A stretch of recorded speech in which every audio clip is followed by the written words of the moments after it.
Welcome back, second graders.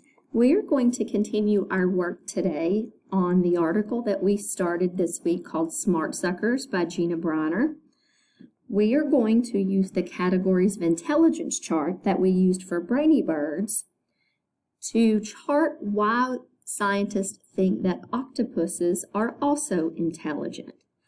So what I would like for you to do first is take a few minutes to go back and reread Smart Suckers and think about all those details that you picked out or you highlighted and underlined that told us when we were reading that octopuses were intelligent because of a certain reason.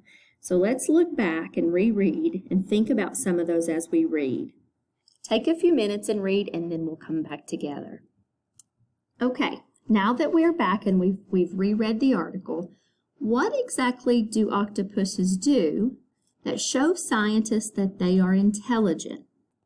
So looking at the chart from last week, one of the categories of intelligence from brainy birds was communication.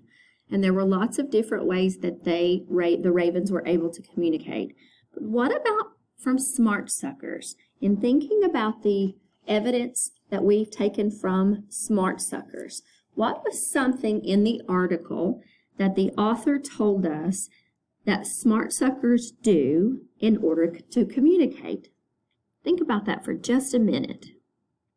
What do they do in order to communicate? So if you look on on lines 9 through 13 of your article, you will see that it says that Bowl plops pieces of squid into the tank and proceeds down the row of octopus tanks, giving each resident a snack. When she returns to the first octopus's tank, she notices something odd. The octopus has yet to eat the food and is just staring at her. The octopus kept eye contact with me while she swam across the tank and pushed her squid down the drain, says Bowl. It was pretty clear that she did not like the food. So that is actually showing one way that the octopus was able to communicate. So on lines 9 through 13 on communication, you should have put in some form under evidence from smart suckers, an octopus makes it clear to a scientist that she doesn't like her food. That is one way of communication from the octopus.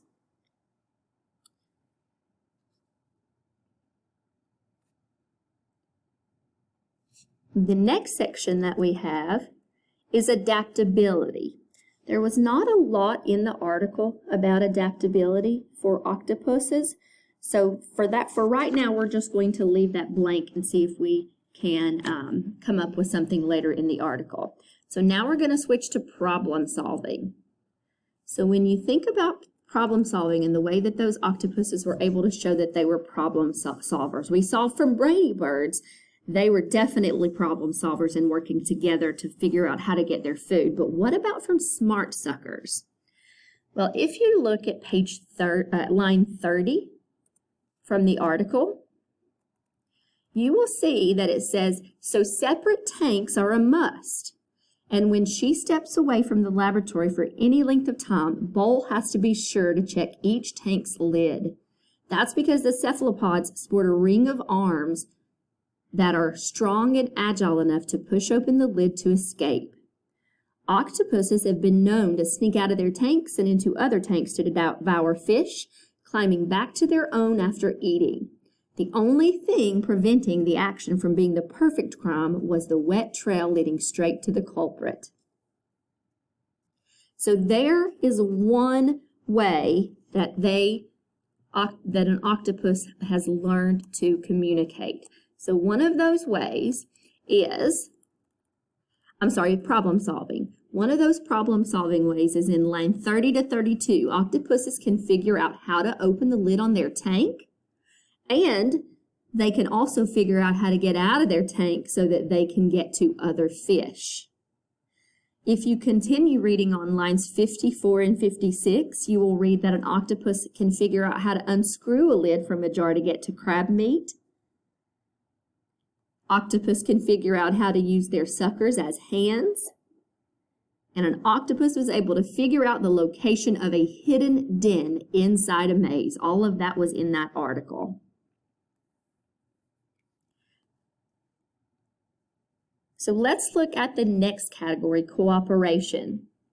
Again, there was not a lot of information on the octopuses on how they cooperate. So we're just going to leave that section blank for now, as well as social beings. There was not a lot of evidence from the social beings category. They actually tend to prefer to be alone and work alone. So let's move on to the excellent memories. So was there anything in the article we read that led us to believe scientists think that octopus has excellent memory? So if we look on line 79, we'll start with maze madness. It says scientists have found that specific areas in an octopus's brain are equipped for learning and memory, two attributes that are necessary to accomplish difficult feats like octi. To test octopus's memory smarts, Bowl custom built a maze. For each octopus in her experiment, Bowl timed how long it took the animal to find a den that was hidden within a large tank. Octopuses are agoraphobic, so they don't like open spaces. They actually like to be in smaller spaces. The goal of the maze was to find a burrow to hide in. After a few trials, the animals learned the hideout's location and could jet over to it within seconds. So does that give us an example of how an octopus is able to remember things and have excellent memories? It certainly does. So underneath excellent memories, we're going to put that on line 79 through 85. An octopus was able to remember the location of the den hidden in a maze.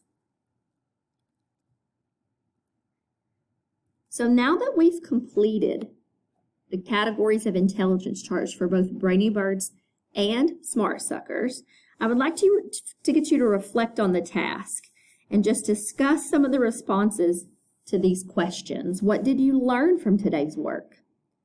What did you learn about comparing and categorizing information? And how can you use what you've learned today when you look across other texts to compare information?